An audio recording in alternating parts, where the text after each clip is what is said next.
자식에게 무시당했다고 느낄 때 많은 부모님들이 이런 실수를 하시곤 합니다. 내가 어떻게 키웠는데 라는 생각이 올라오고 억울함과 서운함이 뒤섞여 결국 분노의 잔소리가 터져 나오게 되죠. 심지어 부모한테 그게 무슨 말버릇이냐며 권위로 찍어 누르려 합니다.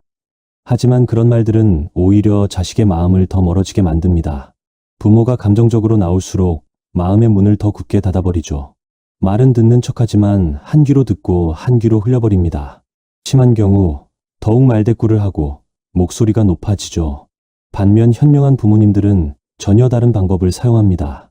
자식이 무례하게 굴어도 절대 화를 내거나 서운해하지 않습니다. 대신 딱 한마디만으로 자식의 태도를 완전히 바꿔버리죠. 이 한마디는 부모의 권위를 내세우는 것도 아니고 죄책감을 주는 것도 아닙니다. 자식이 스스로 깨닫게 만드는 지혜입니다. 실제로 이 방법을 사용한 부모님들은 놀라운 변화를 경험했습니다. 말대꾸만 하던 자식들이 부모님의 말을 경청하기 시작했고 잔소리하지 않아도 먼저 바른 행동을 하려고 노력했습니다. 그리고는 자신의 잘못을 뉘우치며 손을 내밀기 시작했습니다. 오늘 영상에서는 자식의 태도를 180도 바꾸는 이 특별한 말을 자세하게 알려드리겠습니다. 영상을 끝까지 함께 하셔서 자식과의 관계에서 진정한 품격을 지키는 부모가 되시길 바랍니다. 자세한 이야기에 앞서 동영상 제작에 큰 도움이 되는 구독과 좋아요 한 번씩 부탁드리겠습니다. 마음을 따뜻하게 이어주는 영상을 더 빠르게 받아보실 수 있습니다. 지금 바로 시작하겠습니다. 70세 한정혜 씨의 이야기부터 들려드리겠습니다. 한정혜 씨는 서울 은평구에서 혼자 살고 계셨습니다. 남편을 5년 전에 먼저 보내고 이제는 주말에 가끔 오는 아들과 며느리 그리고 손주가 전부였죠. 한정혜 씨는 특별히 자식들에게 무엇을 바라는 사람이 아니었습니다. 용돈 달라는 말도 한 적 없고 같이 살자는 말도 꺼낸 적 없었습니다. 그저 가끔 얼굴 보고 밥 한 끼 같이 먹으면 그걸로 충분했습니다. 문제는 아주 사소한 순간에 시작됐습니다. 어느 가을날 아들 부부가 손주를 데리고 집에 왔습니다. 한정혜 씨는 며칠 전부터 손주가 좋아하는 닭볶음탕을 준비했습니다. 시장에 3번이나 가서 제일 싱싱한 닭을 골랐고 감자도 제일 작은 걸로 골랐습니다. 손주가 먹기 편하라고요. 거실 테이블에 음식을 차리는데 5살 손주 지호가 코를 킁킁거리며 말했습니다. 할머니, 이거 매워요? 아냐, 안 매워. 할머니가 지호 생각해서 고춧가루 거의 안 넣었어. 그런데 며느리가 테이블에 앉으며 핸드폰을 보다가 무심하게 말했습니다. 어머님, 요즘은 닭볶음탕에 고춧가루 거의 안 넣어요. 간장 베이스로 하는 게 트렌드예요. 한정혜 씨는 순간 숨이 턱 막혔습니다. 고춧가루를 안 넣었다고 했는데 며느리는 듣지도 않고 그냥 자기 말만 한 겁니다. 마치 한정혜 씨가 유행에 뒤떨어진 사람처럼 말했습니다. 하지만 한정혜 씨는 참았습니다.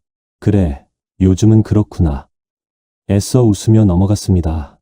식사를 하는데 아들이 닭 한 점을 집어먹고는 이렇게 말했습니다. 엄마, 이거 좀 짜지 않아요? 저희는 요즘 건강 때문에 싱겁게 먹거든요. 한정혜 씨는 또 가슴이 철렁했습니다. 싱겁게 해달라는 말을 들은 적이 없었습니다. 지난번에 왔을 때도 아무 말 없이 잘 먹었는데 갑자기 짜다고 하니까 자신이 뭔가 잘못한 것처럼 느껴졌습니다. 그래? 미안하다. 다음엔 더 싱겁게 할게. 한정혜 씨는 또 참았습니다. 식사가 끝나고 설거지를 하는데 손주 지호가 거실에서 소리쳤습니다. 엄마, 할머니 집 와이파이 왜 이렇게 느려? 유튜브가 자꾸 끊기잖아. 며느리가 한숨을 쉬며 말했습니다. 어머님, 인터넷 회선 바꾸셔야 할 것 같아요. 요즘 누가 이런 느린 인터넷 써요. 어머니도 유튜브 많이 보시잖아요. 한정혜 씨는 그제야 뭔가 이상하다는 걸 느꼈습니다. 음식도 인터넷도 자신이 하는 모든 게 뭔가 부족하고 시대에 뒤떨어진 것처럼 취급당하고 있었습니다. 하지만 이게 끝이 아니었습니다. 아들이 소파에 앉아 텔레비전을 보다가 이렇게 말했습니다. 엄마, 이 TV 몇 년 된 거예요? 화질이 진짜 별로네. 요즘은 다들 4K인데 작년에 산 건데. 한정혜 씨가 말하려고 하자 아들이 며느리에게 말했습니다. 여보, 우리 다음에 TV 바꿀 때 엄마 주고 우리가 새 거 사자. 마치 한정혜 씨가 옆에 없는 것처럼 둘이서 이야기를 나눴습니다. 한정혜 씨는 아들한테 그런 걸 바라지도 않았지만 새 거를 사준다는 것도 아니고 자기네가 쓰던 거 준다고 선심 쓰듯 생각을 하는 모습이 황당했어요. 마치 자신을 재활용 분리수거장 취급하는 느낌이었습니다. 한정혜 씨는 부엌에 서서 설거지를 하면서 하마터면 눈물이 날 뻔했습니다. 자식들이 와서 좋아야 하는데 오히려 자신이 한없이 초라하게 느껴졌습니다. 뭘 해도 부족하고 뭘 해도 틀린 사람이 된 기분이었습니다. 나이 들어 아무것도 모른다고 무시받는 느낌이었어요. 저녁 6시쯤 아들이 일어서며 말했습니다. 엄마, 우리 이제 갈게요. 일이 있어서 가봐야 할 것 같아요. 벌써? 저녁은 먹고 가지. 아니에요. 괜찮아요. 밖에서 먹을게요. 아들은 현관문을 나서면서 가볍게 손을 흔들었습니다. 며느리는 안녕히 계세요. 한마디만 하고 먼저 나갔습니다. 문이 닫히고 집안은 순식간에 텅 비었습니다. 한정혜 씨는 아직 치우지 못한 식탁을 보며 그 자리에 주저앉았습니다. 거의 손도 대지 않은 닭볶음탕. 반찬들이 그대로 남아 있었습니다. 내가 뭘 잘못한 거지? 한정혜 씨는 눈물을 닦으며 생각했습니다. 음식이 입에 안 맞으면 미리 말해주면 되는데 먹으면서 그런 말을 하니까 마음이 아팠습니다. 인터넷이 느리다는 건 알았지만 누가 이런 걸 쓰느냐 하는 말은 너무 상처였습니다. 무엇보다 가장 힘들었던 건 자식들이 자신을 대하는 태도였습니다. 존중이 아니라 무시, 조언이 아니라 비판, 이해가 아니라 판단. 한정혜 씨는 그날 밤 잠을 이루지 못했습니다. 다음에는 뭘 준비해야 할까? 어떻게 해야 애들이 만족할까? 하지만 동시에 또 다른 생각이 들었습니다. 내가 왜 이렇게까지 눈치를 봐야 하지? 여러분, 한정혜 씨의 이야기가 낯설지 않으시죠? 어쩌면 여러분도 비슷한 경험을 하셨을 겁니다. 사랑하는 마음으로 준비했는데 돌아오는 건 무시와 비판뿐인 순간들. 자식들은 아기가 있어서 그런 게 아닙니다. 대개 무심코 내뱉는 말입니다. 하지만 그 무심한 말들이 쌓이고 쌓이면 부모는 점점 자신감을 잃어갑니다. 자식 앞에서 조심스러워지고 눈치를 보게 되고 결국 혼자가 됩니다. 이제 이 고리를 끊어야 합니다. 그날 이후 한정혜 씨는 큰 결심을 합니다. 그리고 우연한 기회에 인생을 바꿀 단 한마디를 배우게 되죠. 과연 그 한마디는 무엇이었을까요? 다음 장에서는 한정혜 씨가 어떻게 변화했는지 그 놀라운 이야기를 계속 들려드리겠습니다. 그날 밤, 한정혜 씨는 좀처럼 잠들 수가 없었습니다. 침대에 누워 눈을 감으면 자꾸만 오늘 있었던 일들이 떠올랐습니다. 며느리가 무심히 던진 말. 어머님, 요즘은 닭볶음탕에 고춧가루 거의 안 넣어요. 얼굴을 찌푸리며 한 아들의 말. 엄마, 이거 좀 짜지 않아요? 짜증 섞인 손주 지호의 목소리. 할머니 집 와이파이 왜 이렇게 느려? 계속 뒤척였습니다. 시계를 보니 새벽 2시였습니다. 내가 뭘 잘못한 걸까? 고춧가루를 안 넣었다고 했는데도 며느리는 듣지도 않고 자기 말만 했어. 간도 맞춰서 했는데 짜다고 하고 내가 어떻게 해야 하지? 새벽 4시가 넘어서야 겨우 잠이 들었습니다. 다음날 아침 거울 속 눈밑이 퀭했습니다. 한정혜 씨는 하루 종일 집에만 있었습니다. 아무것도 하고 싶지 않았습니다. 청소를 해도 설거지를 해도 손만 기계처럼 움직였습니다. 핸드폰을 몇 번이나 들었다가 놨습니다. 아들한테 전화할까? 아니지. 전화해서 뭐라고 하지? 지난번에 음식 짜다고 해서 엄마 속상했다고. 그럼 또 잔소리한다고 하겠지. 그냥 가만히 있자. 이틀이 지났습니다. 사흘이 지났습니다. 아들에게서 연락이 없었습니다. 평소엔 일주일에 한두 번은 엄마 잘 지내세요. 문자라도 왔는데 이번엔 아무 소식이 없었습니다. 한정혜 씨는 점점 더 우울해졌습니다. 애들이 날 귀찮아하나 봐. 내가 뭘 해도 마음에 안 드나 봐. 이제 늙어서 쓸모없는 사람이 된 건가. 나흘째, 닷새째, 엿새째. 한정혜 씨는 거의 집 밖을 나가지 않았습니다. 경로당 친구 영자 씨가 전화했지만 몸이 좀 안 좋아서라고 둘러댔습니다. 밥맛도 없었습니다. 냉장고에 있는 김치랑 계란 하나로 대충 끼니를 때웠습니다. 텔레비전을 켜놔도 무슨 내용인지 귀에 안 들어왔습니다. 일주일이 지나 목요일 아침이 되었습니다. 한정혜 씨는 화장실 거울을 보다가 깜짝 놀랐습니다. 얼굴이 푸석푸석했고 눈빛에 생기가 없었습니다. 이러면 안 되는데 한정혜 씨는 옷을 갈아입었습니다. 이렇게 집에만 박혀 있으면 미쳐버릴 것 같았습니다. 산책이라도 나가자. 현관문을 나서는데 다리에 힘이 없었습니다. 제대로 못 먹고 못 자서 그런지 몸이 천근만근이었습니다. 아파트 단지를 천천히 걸어서 근처 공원으로 향했습니다. 10월에 햇살이 따스했습니다. 하늘은 높고 파랗고 은행나무 잎이 노랗게 물들어 가고 있었습니다. 한정혜 씨는 평소에 자주 앉던 벤치에 털썩 주저앉았습니다. 공원엔 사람들이 많았습니다. 강아지 목줄을 잡고 산책하는 할아버지, 조깅하는 젊은 사람들, 유모차를 끌고 나온 애기 엄마들, 다들 행복해 보였습니다. 한정혜 씨만 혼자 세상에서 떨어져 나온 것 같았습니다. 벤치에 앉아 멍하니 사람들을 보고 있었습니다. 아무 생각도 하기 싫었습니다. 그냥 가만히 앉아 있고 싶었습니다. 한 10분쯤 그렇게 앉아 있었을까요? 어머, 정혜 씨 아니에요? 뒤에서 누군가 반갑게 부르는 소리가 들렸습니다. 고개를 돌리니 같은 아파트 1동에 사는 김순희 씨였습니다. 김순희 씨는 한정혜 씨보다 3살 많은 73이었습니다. 경로당에서 가끔 얼굴을 익힌 사이라 비록 친하진 않았지만 스치면 인사를 나누곤 했습니다. 아, 순희 씨. 안녕하세요. 한정혜 씨는 애써 웃으며 일어서려고 했습니다. 아이고, 앉아 계세요. 나도 좀 앉을게요. 김순희 씨는 한정혜 씨 옆에 앉으며 가방에서 비닐봉지 하나를 꺼냈습니다. 호떡 하나 드실래요? 방금 샀는데 아직 따뜻해요. 아, 괜찮아요. 뭐려? 그냥 드세요. 나 혼자 먹기엔 많아서. 김순희 씨는 호떡 하나를 꺼내 한정혜 씨 손에 쥐어줬습니다.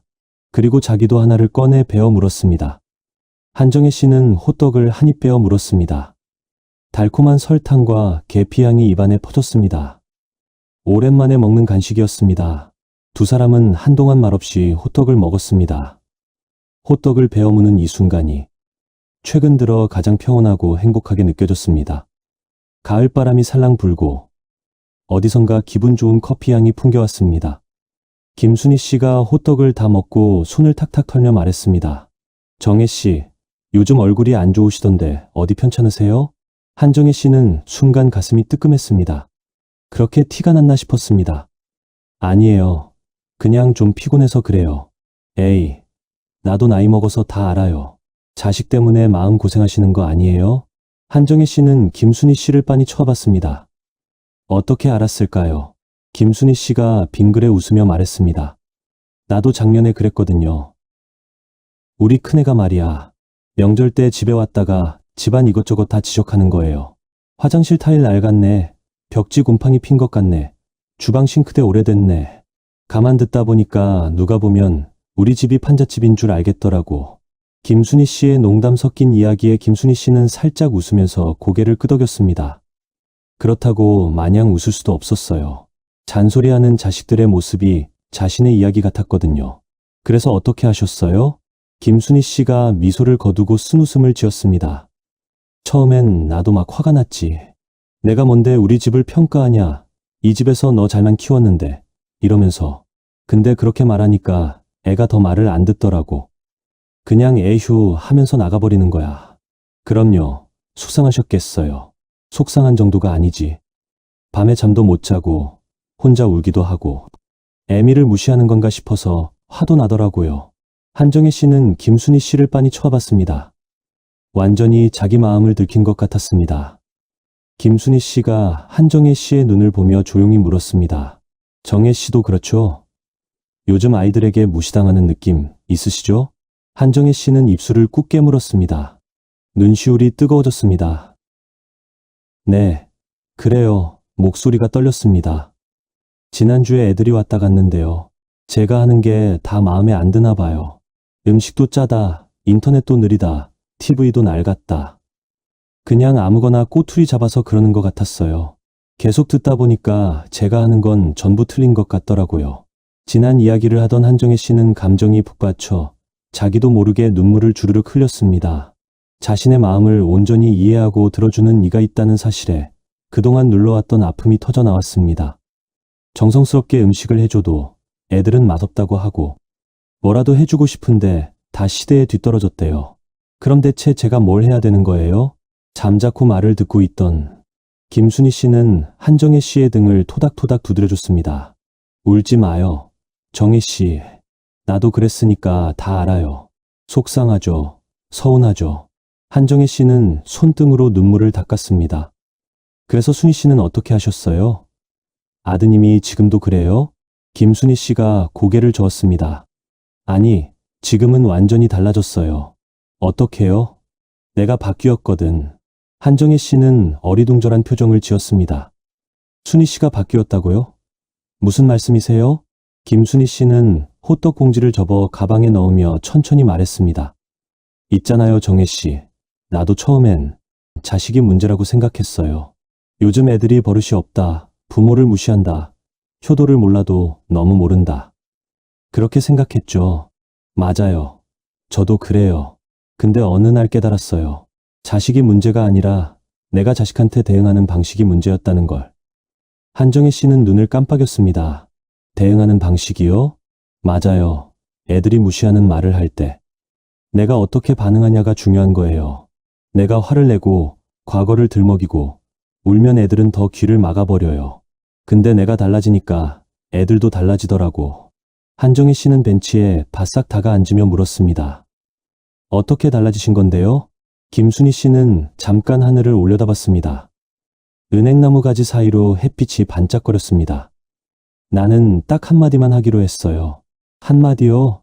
애가 무시하는 말을 하면 길게 설명하지 않고 딱 한마디만 하는 거예요. 그리고 더 이상 말을 안 해요. 한정혜 씨는 고개를 갸웃했습니다. 그게 무슨 말씀이세요? 한마디만 하면 애들이 알아들어요? 알아들어요. 아니, 정확히는 생각하게 만드는 거지. 김순희 씨는 벤치에 등을 기대며 천천히 설명했습니다. 예를 들어볼게요. 우리 큰애가 명절 때 또 집을 평가하는 말을 하는 거야. 엄마, 이 집 너무 낡았어요. 리모델링 좀 하세요. 이러는 거지. 예전 같았으면 내가 막 화를 냈을 거야. 내가 뭔데 우리 집을 평가하냐. 이 집에서 널 어떻게 키웠는데. 이랬겠지. 그럼 어떻게 하셨어요? 나는 애를 똑바로 쳐다보고 차분한 목소리로 딱 한마디만 했어요. 김순희 씨는 잠깐 멈췄다가 말했습니다. 지금 네가 엄마한테 하는 말이 무례하다는 거 알고 있니? 한정희 씨는 눈을 크게 떴습니다. 그렇게만 말씀하셨어요? 네. 그리고 더 이상 아무 말도 안 했어요. 설명도 안 하고 화내지도 않고 울지도 않고 그냥 입을 다물었지. 그랬더니요? 김순희 씨가 빙그레 웃었습니다. 애가 당황하더라고. 엄마가 화를 낼 줄 알았는데 조용히 그 한마디만 하니까 한참 서 있다가 죄송해요 하더라고. 정말요? 네, 그게 시작이었어요. 그 다음부터는 애가 말을 조심하더라고요. 가끔 또 무심코 그런 말을 하다가도 내가 가만히 쳐보면 애가 먼저 죄송해요 하면서 말을 고쳐. 한정혜 씨는 가슴이 두근거렸습니다. 그게 정말 되는 거예요? 돼요. 근데 중요한 게 있어요. 김순희 씨가 손가락을 하나씩 펴며 말했습니다. 첫째, 짧아야 해요. 길게 설명하면 잔소리가 돼요. 딱 한두 문장으로 끝내야 해요. 한정혜 씨는 고개를 끄덕이며 귀를 기울였습니다. 둘째, 감정을 빼야 해요. 화를 내면서 말하면 안 돼요. 그냥 차분하게 사실만 말하는 거예요. 내 말이 무례하다는 사실만요. 셋째, 과거를 들먹이면 안 돼요. 내가 너 키우느라 이런 말 하는 순간 끝이에요. 애들이 귀를 닫아버려요. 김순희 씨는 마지막 손가락을 펴며 말했습니다. 넷째, 말한 후엔 침묵해야 해요. 더 이상 설명하지 말고 변명도 듣지 말고 그냥 조용히 있어요. 그러면 애들이 스스로 생각하게 돼요. 한정희 씨는 김순희 씨의 말을 곰곰이 씹어봤습니다. 순희 씨는 이어서 말했습니다. 그리고 중요한 것 한 가지가 있어요. 그게 뭔데요? 어떤 상황에서든 자식에게 올바른 길을 알려주는 품격 있는 자세를 유지하는 거예요. 품격 있는 자세요? 네. 우리는 화가 난 게 아니라 자식을 사랑하는 마음으로 바른 길을 알려주는 거죠. 그 태도 하나만으로도 아이들은 부모를 품격 있는 존재로 존중해야 할 대상으로 생각하게 돼요. 정혜 씨는 순희 씨의 말이 조금은 아리송했지만 어느 정도는 이해가 됐습니다. 근데 순희 씨, 제가 그런 태도로 말을 했다고 해도 갑자기 애들이 화를 내면 어쩌죠? 아니면 그냥 무시하고 나가버리면요? 그럴 수도 있어요. 처음엔요. 근데 중요한 건 일관성이에요. 한두 번이 아니라 계속 그렇게 대응하는 거예요. 그러면 애들도 아, 엄마가 진짜 화났구나. 내가 선을 넘었구나 이걸 깨닫게 돼요. 김순희 씨는 한정혜 씨의 손을 가만히 잡았습니다. 정혜 씨, 있잖아요. 우리가 평생 자식한테 끌려다닌 이유가 뭔지 아세요? 이유가 뭔데요? 우리가 경계선을 안 그었기 때문이에요. 한정혜 씨는 멍하니 김순희 씨를 쳐다봤습니다. 경계선이요? 네, 여기까지는 괜찮고 여기서부턴 안 된다는 선 말이에요. 우리는 자식이니까, 가족이니까 다 받아줬잖아요. 무시하는 말도, 무례한 태도도 다 참았어요. 그러니까 애들이 그게 괜찮은 줄 아는 거예요. 엄마한테 그렇게 해도 당연히 괜찮은 줄 아는 거야. 한정혜 씨는 숨이 턱 막혔습니다. 김순희 씨의 말이 가슴에 꽂혔습니다. 자신이 그동안 왜 이렇게 힘들었는지, 왜 자식들이 점점 더 무시하는 것 같았는지 조금씩 이해가 됐습니다. 그럼 그 한마디가 경계선을 긋는 역할도 하는 거군요? 맞아요. 그 한마디에는 엄마도 존중받아야 하는 사람이야. 이 선은 절대 넘으면 안 돼. 라는 메시지도 있는 거예요. 한정희 씨는 눈물이 또 났습니다. 이번엔 슬퍼서가 아니라 뭔가 막혔던 게 뚫린 것 같아서였습니다. 순희 씨, 근데 매번 다른 상황에서 그 한마디를 어떻게 만들어요? 뭐라고 하면 되는 거예요? 김순희 씨는 가방에서 수첩과 볼펜을 꺼냈습니다. 내가 써줄게요. 정혜 씨가 바로 쉽게 쓸 수 있는 문장들. 김순희 씨는 수첩에 또박또박 적기 시작했습니다. 애들이 음식 투정을 하면 엄마가 만든 음식을 그런 식으로 말하면 안 되는 거란다. 애들이 내 방식을 무시하면 방식은 다를 수 있어. 하지만 말은 조심해야지. 애들이 무례하게 굴면 지금 네가 엄마한테 하는 말이 무례하다는 거 알고 있니? 김순희 씨는 수첩을 찢어서 한정혜 씨에게 건넸습니다. 이거 집에 가서 냉장고에 붙여놓고 외워요. 그리고 기회가 오면 써보는 거예요. 한정혜 씨는 종이를 꼭 쥐었습니다. 손이 떨렸습니다. 순희 씨, 고마워요. 정말 고마워요. 천만에요. 같은 처지끼리 돕고 살아야죠. 힘들 때는 혼자서 고민하지 말고 같이 이야기해요. 순희 씨는 정혜 씨의 말에 마음이 따뜻해지는 것 같았어요. 두 사람은 한동안 말없이 앉아 있었습니다. 말하지 않아도 서로의 마음이 느껴졌죠. 공원엔 아이들 웃음소리가 들렸고 강아지가 짖는 소리도 들렸습니다. 한정혜 씨는 손에 든 종이를 보며 생각했습니다. 나도 할 수 있을까? 두려웠습니다. 지금까지 해왔던 방식을 바꾸는 게 쉽지 않을 거란 걸 알았습니다. 자식이 무시하는 말을 할 때 참지 못하고 또 화를 내거나 울 것 같았습니다. 하지만 동시에 희망도 생겼습니다. 김순희 씨가 해냈다면 자신도 할 수 있지 않을까? 한정혜 씨는 종이를 가방에 조심스럽게 넣었습니다. 순희 씨, 다음에 또 봐요. 그래요. 정혜 씨, 힘내요. 정혜 씨는 충분히 존중받을 자격이 있는 사람이에요. 아니, 당연히 존중받아야 해요. 한정혜 씨는 집으로 돌아오는 길에 계속 김순희 씨의 말을 곱씹었습니다. 경계선을 긋는 거구나. 한마디로 그걸 내가 아이들에게 알려줘야 하는구나. 집에 도착하자마자 가장 먼저 그 종이를 냉장고에 붙였습니다. 매일 눈에 띄게 하려고요. 그리고 그날 밤, 한정혜 씨는 일주일 만에 처음으로 편안하게 잠들었습니다. 다음 장에서는 한정혜 씨가 실제로 그 한마디를 사용하게 되는 순간을 들려드리겠습니다. 그리고 순희 씨에게 배운 이 한마디가 어떤 놀라운 변화를 가져왔는지도 말이에요. 그날 이후 한정혜 씨는 매일 아침 냉장고 앞에 섰습니다. 김순희 씨가 적어준 문장들을 소리내어 읽었습니다. 엄마가 만든 음식을 그런 식으로 말하면 안 되는 거란다. 방식은 다를 수 있어. 하지만 말은 조심해야지. 지금 내가 엄마한테 하는 말이 무례하다는 거 알고 있니? 처음에는 입에 잘 붙지 않았습니다. 어색했습니다. 평생 이런 식으로 말해본 적이 없었거든요. 한정희 씨는 거울 앞에 서서 연습했습니다. 김순희 씨는 표정도 중요하다고 했어요.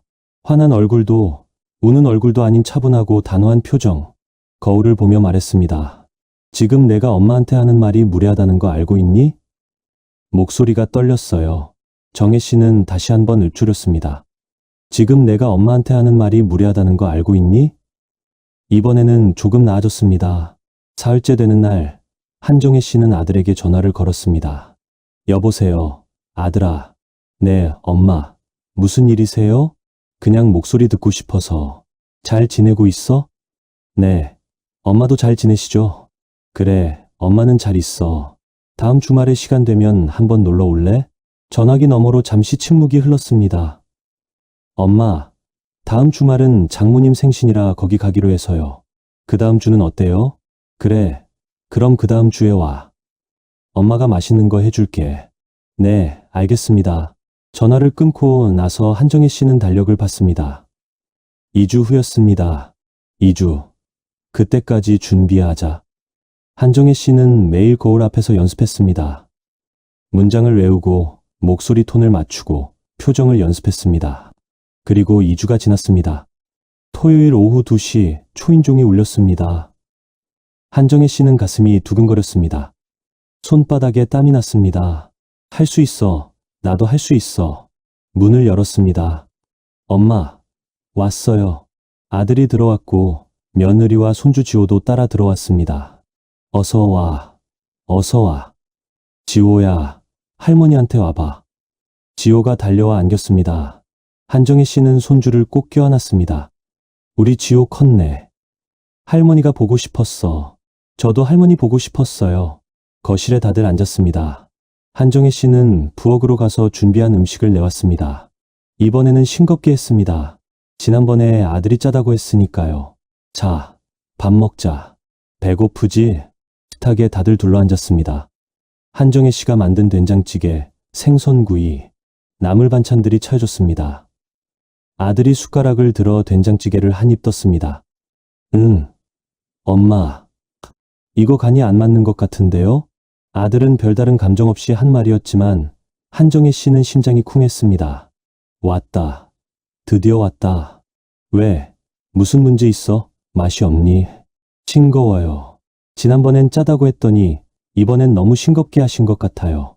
한정혜 씨는 숨을 깊이 들이마셨습니다. 2주 동안 연습한 그 문장이 이 목구멍까지 올라왔습니다. 지금이야. 지금 말해야 돼. 한정혜 씨는 아들을 똑바로 쳐다봤습니다. 아들아, 엄마가 만든 음식을. 목소리가 떨렸습니다. 손도 떨렸습니다. 아들이 이상한 표정으로 쳐다봤습니다. 엄마, 왜 그러세요? 한정혜 씨는 입술을 깨물었습니다. 눈시울이 뜨거워졌습니다. 안 돼. 울면 안 돼. 차분하게 말해야 돼. 하지만 목소리가 나오지 않았습니다. 옆에서 가만히 쳐다보던 며느리가 젓가락을 내려놓으며 말했습니다. 어머님, 괜찮아요. 제가 국간장 좀 넣을게요. 며느리가 부엌으로 가서 국간장을 가져와 된장찌개에 넣었습니다. 순간 말할 타이밍이 지나가 버렸습니다. 한정혜 씨는 고개를 그냥 끄덕이며 밥을 먹었습니다. 안 됐어. 첫 번째는 실패했어. 식사가 끝나고 아들 가족은 거실에서 텔레비전을 봤습니다. 한정혜 씨는 부엌에서 설거지를 하며 속으로 자책했습니다. 왜 못했지? 2주 동안이나 연습했는데 막상 아들 앞에 서니 아무 말도 나오지 않네. 그때 손주 지호가 부엌으로 왔습니다. 할머니, 물 먹고 싶어요. 그래, 잠깐만. 할미가 줄게. 한정혜 씨는 냉장고에서 물을 꺼내 컵에 따라줬습니다. 지호가 물을 마시다가 얼굴을 찌푸렸습니다. 할머니, 이거 미지근해요. 차가운 거 먹고 싶어요. 차가운 거 없어요? 한정혜 씨는 가슴이 철렁했습니다. 또 왔다. 기회가 또 왔어. 냉장고에서 꺼낸 건데 미지근하다고? 네, 저는 엄청 차가운 거 좋아하는데. 얼음 넣어주세요. 지호는 아직 5살이었습니다. 아직 어린아이였죠. 한정혜 씨는 지호를 보며 말하려다가 멈췄습니다. 이 어린애한테 뭐라고 하겠어. 괜히 울기라도 하면 어떡해. 그냥 얼음 넣어주자. 한정혜 씨는 얼음을 몇 개 넣어줬습니다. 자, 이제 차가워. 천천히 마셔. 고마워요, 할머니. 지호는 물을 벌컥벌컥 마시고 거실로 뛰어갔습니다. 에휴, 이번에도 말 못했네. 한정혜 씨는 싱크대에 기대어 한숨을 쉬었습니다. 괜히 자신이 한심해지는 것 같았어요. 저녁 6시쯤 아들이 일어서며 말했습니다. 엄마, 우리 이제 가봐야 할 것 같아요. 내일 오전 일찍 일이 있어서 일찍 자려고요. 벌써 저녁은 먹고 가지. 아니에요. 집에 가서 먹을게요. 며느리가 가방을 챙기며 무심코 말했습니다. 어머님, 다음엔 모이면 저희 집으로 오시면 안 돼요? 저희 집이 더 넓고 편하잖아요. 한정혜 씨는 그 말을 듣는 순간 온몸이 굳었습니다. 며느리는 정말 악의 없이 한 말이었습니다. 그냥 편의를 생각해서 한 말이었죠. 하지만 한정혜 씨에게는 달리 들렸습니다. 우리 집이 좁고 불편하다는 말이구나. 여기 오기 싫다는 소리구나. 한정혜 씨는 입술을 깨물었습니다. 아들이 현관문을 열며 말했습니다. 그래, 엄마. 다음엔 우리 집으로 오세요. 제가 차로 모시러 올게요. 한정혜 씨는 현관에 서서 그들을 바라봤습니다. 2주 동안 준비했던 그 문장들이 머릿속을 맴돌았습니다. 지금 아니면 안 돼. 지금 말하지 않으면 또 2주, 한 달, 1년을 이렇게 살게 돼. 한정혜 씨는 숨을 깊게 들이마셨습니다. 그리고 말했습니다. 잠깐만. 아들과 며느리가 멈춰섰습니다. 한정혜 씨는 며느리를 똑바로 쳐다봤습니다. 손이 떨렸습니다. 심장이 쿵쿵 뛰었습니다. 하지만 이번엔 눈물이 나지 않았습니다. 얘야, 내가 할 말이 있다. 네, 어머님 말씀하세요. 한정혜 씨는 차분한 목소리로 말했습니다. 엄마 집이 불편하다는 말은 좀 서운하구나. 짧았습니다. 딱 한 문장이었습니다. 순희 씨가 알려준 문장과는 달랐지만 그동안 연습했던 느낌이 있어서인지 제대로 말을 할 수 있었어요. 며느리는 눈을 깜빡였습니다. 아니 그게 어머님, 제가 그런 뜻으로 한 말은 아니고요. 한정혜 씨는 더 이상 말하지 않았습니다. 김순희 씨가 말했던 것처럼 그냥 조용히 서 있었습니다. 화를 내지도 않았죠. 그저 평온하게 며느리를 바라봤습니다. 며느리는 당황한 표정을 지었습니다. 어머님, 저는 정말 어머님 생각해서 한 말이었어요. 어머님이 저희 집에 오시면 더 편하실 것 같아서요. 한정혜 씨는 여전히 침묵했습니다. 그냥 며느리를 가만히 쳐다볼 뿐이었습니다. 아들이 며느리를 쳐다봤습니다. 며느리는 입술을 깨물더니 한정혜 씨에게 고개를 숙였습니다. 죄송해요, 어머님. 제가 말을 조심했어야 했는데 어머님 집이 불편하다는 게 아니라 그냥 죄송해요. 한정혜 씨는 며느리의 어깨를 가볍게 두드렸습니다. 괜찮아. 다음부턴 말 조심하면 돼. 며느리는 다시 한번 고개를 숙이고 밖으로 나갔습니다. 아들이 한정혜 씨를 보며 말했습니다. 엄마, 안녕히 계세요. 그래, 조심해서 가렴. 문이 닫혔습니다. 한정혜 씨는 그 자리에 멍하니 서 있었습니다. 가슴이 쿵쾅쿵쾅 뛰었습니다. 손이 아직도 떨렸습니다. 하지만 이상한 기분이었습니다. 후회가 아니라 후련함이었습니다. 내가 했어. 내가 말했어. 한정혜 씨는 소파에 주저앉았습니다. 눈물이 났습니다. 하지만 슬퍼서가 아니라 뭔가 해냈다는 안도감 때문이었습니다. 핸드폰을 꺼내 김순희 씨에게 전화를 걸었습니다. 여보세요, 순희 씨. 정혜 씨. 무슨 일이에요?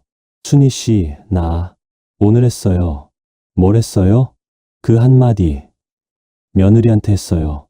김순희 씨가 환하게 웃는 소리가 들렸습니다. 진짜요? 어떻게 했어요?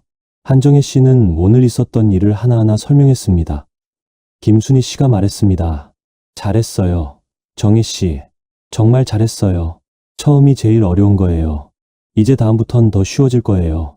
제가 알려드린 문장이 아니어도 이제는 상황에 맞게 딱 한마디만 하실 수 있을 거예요. 고마워요, 순희 씨 덕분이에요. 아니에요, 정혜 씨가 열심히 연습한 덕분이죠. 그런데요, 순희 씨, 손이 너무 떨렸어요. 말하는 동안 심장이 터질 것 같았어요. 당연하죠.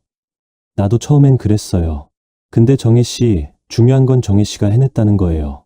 평생 참기만 하던 정혜 씨가 오늘 경계선을 그은 거예요. 당신이 마땅히 존중받아야 할 존재이고 품격 있는 부모라는 걸 아이들도 이젠 깨닫기 시작했을 거예요. 한정혜 씨는 전화를 끊고 한동안 멍하니 앉아 있었습니다. 그날 밤, 한정혜 씨는 오랜만에 편안하게 잠들었습니다. 다음날 일요일 아침이었습니다. 한정혜 씨는 평소처럼 일어나 커피를 끓였습니다. 오전 10시쯤 핸드폰이 울렸습니다. 며느리였습니다. 한정혜 씨는 가슴이 철렁했습니다.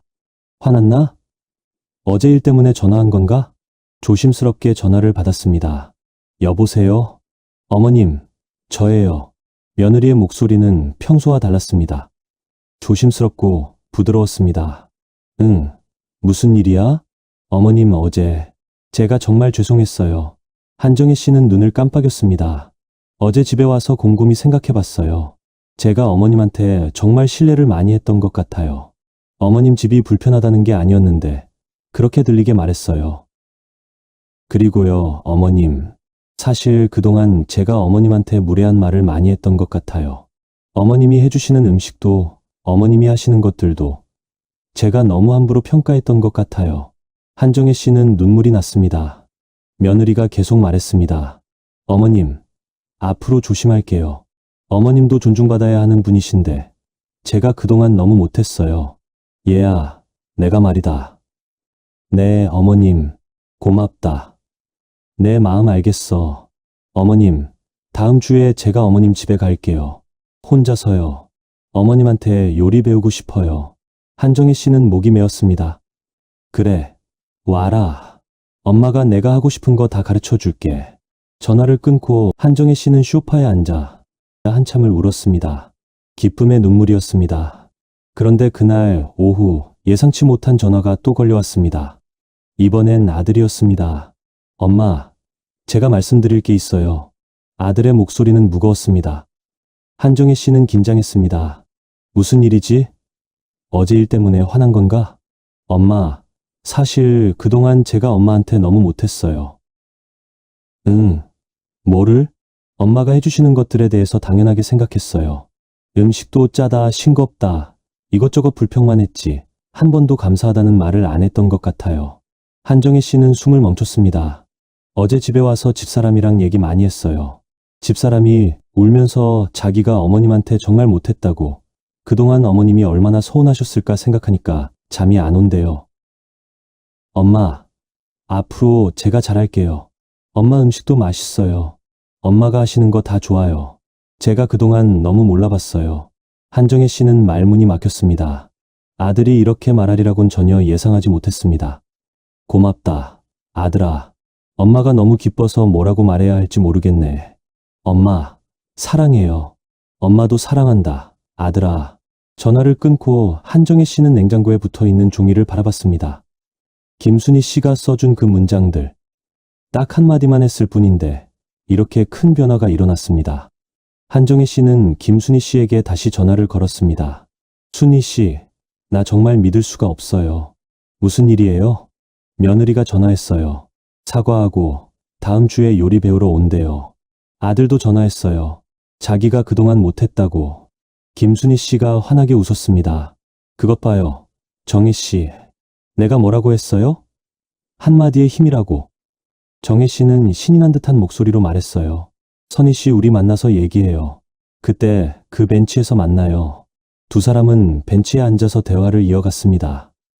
근데 순희 씨, 이제 어떻게 해야 돼요? 애들이 이렇게 달라졌는데. 계속하는 거예요. 정혜 씨, 이게 끝이 아니에요. 앞으로도 애들이 또 무시하는 말을 할 수 있어요. 그때마다 일관되게 경계선을 지키는 거예요.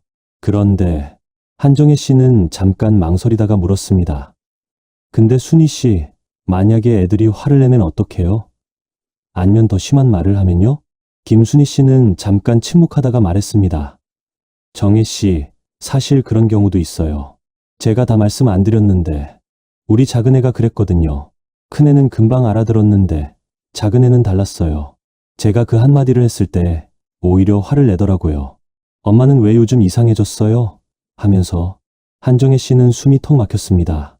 그럼 어떻게 하셨어요? 그때가 진짜 시험이었어요. 정희 씨, 그래서 내가. 김순희 씨의 목소리가 낮아졌습니다.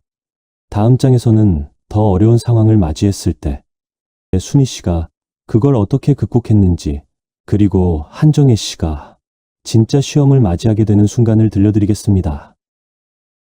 그때가 제 인생에서 가장 김순희 씨는 말을 멈추고 손수건으로 눈가를 닦았습니다. 공원 벤치에 앉아있던 한정희 씨는 숨을 죽이고 기다렸습니다. 11월에 차가운 바람이 불었지만 두 사람은 움직이지 않았습니다. 김순희 씨가 천천히 말을 이었습니다. 제가 큰애한테 그 한마디를 처음 한 게 제 칠순 생일 한 달 전이었어요. 그리고 칠순 생일날 애들이 다 모였어요. 큰애, 작은애, 며느리, 사위, 손주들까지. 호텔 식당을 예약했더라고요. 김순희 씨는 잠깐 말을 멈추고 하늘을 올려다봤습니다. 식사가 끝나고 큰애가 갑자기 일어서는 거예요. 그리고 사람들 앞에서 이렇게 말하더라고요. 김순희 씨의 목소리가 떨렸습니다. 엄마, 오늘 꼭 드리고 싶은 말이 있어요. 엄마 생신날이니까 꼭 하고 싶었어요. 한정희 씨는 가만히 김순희 씨의 손을 잡아줬습니다. 큰애가 말하더라고요. 엄마, 저는 평생 엄마를 사람으로 안 봤어요. 네, 사람으로 안 보다니요? 무슨 그런 말을 해요? 한정희 씨는 놀라서 물었습니다. 하지만 김순희 씨는 아들이 했던 말을 계속 이어갔어요. 그냥 엄마 역할을 하는 사람으로만 봤어요. 제 밥을 해주는 사람, 제 빨래를 해주는 사람, 제가 힘들 때 위로해주는 사람, 그렇게만 봤어요. 엄마도 감정이 있고 마음이 있고 존중받아야 하는 한 사람이라는 걸 생각 못했어요. 김순희 씨는 눈물을 닦았습니다. 근데 1년 전에 엄마가 저한테 한 그 한마디가 제 인생을 바꿨어요. 엄마가 무례하다고 했을 때 저는 아차 싶었어요. 그때 깨달았어요. 저는 처음으로 엄마를 한 사람으로 봤어요. 그날 밤 저는 잠을 못 잤어요. 제가 평생 엄마한테 얼마나 못했는지 깨달았거든요. 한정희 씨는 눈물이 주르륵 흘러내렸습니다. 그리고 큰애가 제 앞에 무릎을 꿇더니 울면서 말했어요. 엄마, 죄송해요. 그동안 정말 죄송했어요. 이제부터라도 엄마를 제대로 대할게요. 엄마를 한 사람으로 존중할게요. 김순희 씨는 잠깐 말을 멈추고 한숨을 쉬었습니다. 정혜 씨, 그게 제 인생에서 가장 행복한 순간이었어요. 제가 원했던 건 거창한 효도가 아니었어요. 그냥 한 사람으로 존중받고 싶었던 거예요. 한정희 씨는 김순희 씨를 꼭 안아줬습니다. 정혜 씨도 그렇게 될 거예요. 정혜 씨 자식들도 언젠가 깨닫게 될 거예요. 고마워요, 순희 씨. 정말 고마워요. 두 사람은 한참을 그렇게 안고 있었습니다. 공원에는 낙엽이 바람에 날리고 있었습니다. 겨울이 곧 올 것 같았습니다. 하지만 두 사람의 마음은 따뜻했습니다. 시간이 흘렀습니다. 한정혜 씨가 김순희 씨를 처음 만나 그 한마디를 배운 지 1년이 지났습니다. 어느 일요일 오후였습니다. 한정혜 씨의 집 거실에는 웃음소리가 가득했습니다. 아들 가족이 와 있었습니다. 그런데 예전과는 분위기가 완전히 달랐습니다. 엄마, 이번 주 수요일에 제가 병원 모시고 갈게요. 아들이 달력을 보며 말했습니다. 괜찮아. 혼자 갈 수 있어. 아니에요, 엄마. 제가 같이 가고 싶어서 그래요. 엄마 혼자 가시면 제가 불안하거든요. 며느리가 부엌으로 와서 설거지를 거들었습니다. 어머님, 제가 할게요. 아니야, 괜찮아. 어머님, 저도 엄마 역할 배우고 있잖아요. 어머니가 어떻게 집안일 하시는지 보고 싶어요. 한정희 씨는 며느리를 보며 미소 지었습니다. 고맙구나. 손주 지호가 소파에서 그림을 그리고 있었습니다. 할머니, 이거 봐요. 응. 뭔데? 할머니 그림이에요. 제가 할머니 그렸어요. 지호가 들고 온 그림에는 웃는 얼굴의 할머니가 그려져 있었습니다. 우와, 우리 지호. 그림 정말 잘 그렸네. 할머니, 저 다음 주에도 올 거예요. 할머니랑 또 놀고 싶어요. 한정혜 씨는 지호를 안아줬습니다. 식사 시간이 됐습니다. 한정혜 씨가 만든 김치찌개와 제육볶음이 이 식탁에 차려졌습니다. 아들이 한 숟가락 떠먹고는 엄지를 치켜 세웠습니다. 엄마, 역시 엄마 음식이 최고예요. 며느리도 고개를 끄덕였습니다. 어머님, 제가 집에서 아무리 따라해도 어머님 맛이 안 나요. 다음 주에 또 배우러 올게요. 그래, 언제든지 와. 식사를 하는데 지호가 김치찌개를 한 입 먹고는 이렇게 말했습니다. 할머니, 이거 저한테는 좀 매워요. 예전 같았으면 싫어. 안 먹어. 라고 소리쳤을 지호였습니다. 하지만 지금은 달랐습니다. 한정희 씨는 빙그레 웃으며 말했습니다. 그래? 그럼 할머니가 물 섞어줄게. 잠깐만. 아들이 지호를 보며 말했습니다. 지호야, 잘했어. 예의 바르게 말했네. 지호가 씩 웃었습니다. 할머니가 가르쳐 주셨어요. 예의 바르게 말하라고요.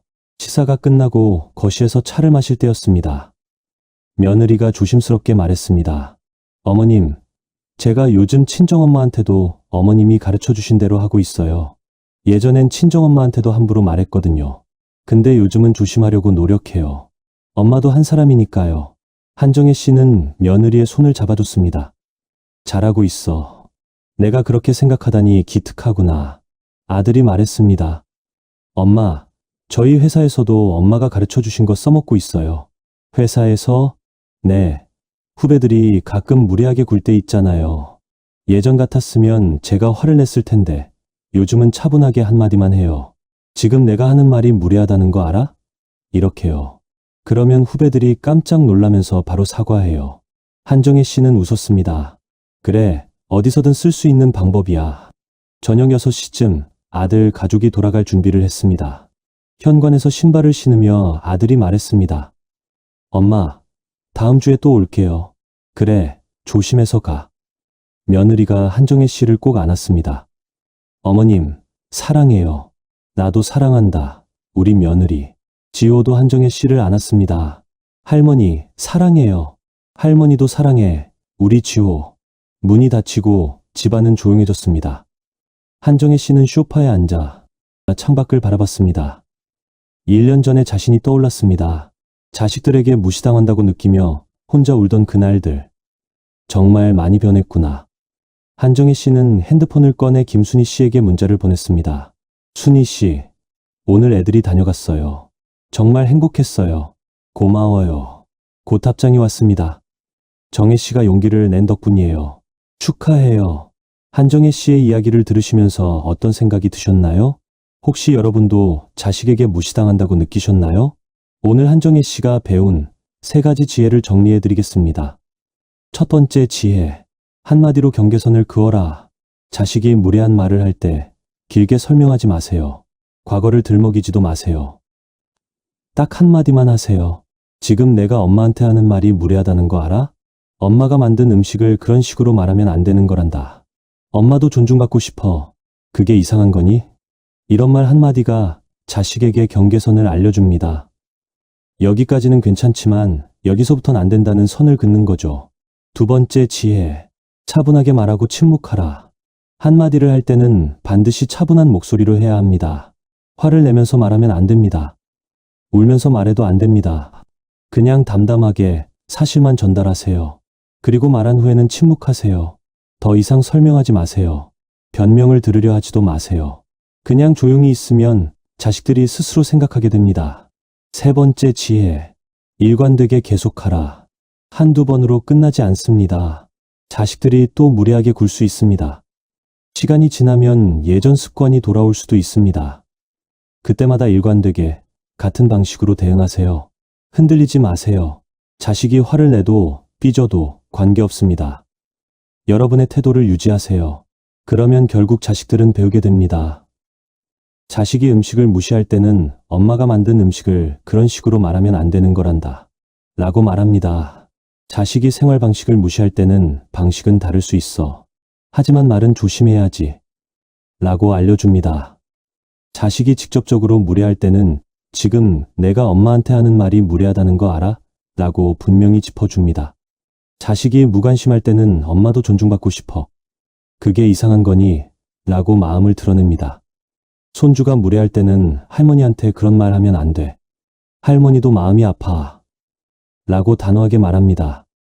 그리고 절대 하면 안 되는 것들은 다음과 같습니다. 첫째, 내가 너 키우느라 같은 과거 이야기를 꺼내선 안 됩니다. 그런 말은 자식들의 귀를 닫게 만듭니다. 둘째, 길게 설명해선 안 됩니다. 길어지면 금세 잔소리가 됩니다. 셋째, 화를 내며 말해선 안 됩니다. 그렇게 하면 곧 감정 싸움이 됩니다. 넷째, 말한 뒤에 냉전을 해선 안 됩니다. 평소처럼 돼야 돼. 같은 상황이 다시 오면 같은 방식으로 대응합니다. 다섯째, 일관성을 잃어선 안 됩니다. 어떤 날은 참고 어떤 날은 화를 내면 자식들이 혼란스러워합니다. 오늘부터 실천해보세요. 어렵지 않습니다. 여러분도 한정희 씨처럼 할 수 있습니다. 그해 겨울이었습니다. 한정희 씨와 김순희 씨는 공원 벤치에 나란히 앉아 있었습니다. 눈이 살짝 내리고 있었습니다. 하얀 눈송이가 두 사람의 머리 위로 떨어졌습니다. 순희 씨, 1년 전 생각나요? 당연하죠.